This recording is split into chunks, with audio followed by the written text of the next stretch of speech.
This is all involving a complicated part of the tax code that many people may not even know exists, but these leaders from cities and also in Congress believe it is a key part to jumpstarting construction of affordable housing in the region. It is perhaps the region's biggest issue. The question today, can the tax code be the key to unlocking a solution? Tragedy happens, and it can happen in anyone's life.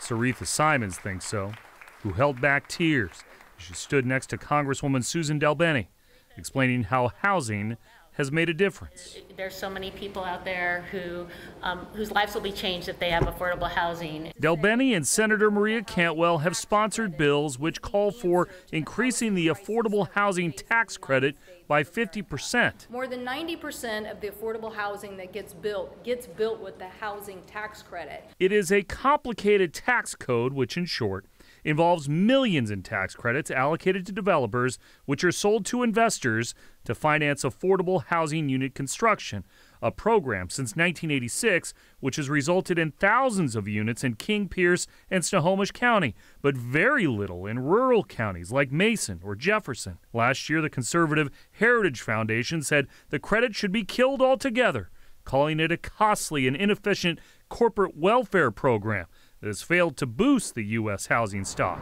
It is perhaps one reason why the idea has been slow to gather momentum over the summer, but it does have bipartisan support and the backing of mayors now publicly wondering if it's time to get into the tax code weeds to get people off the street.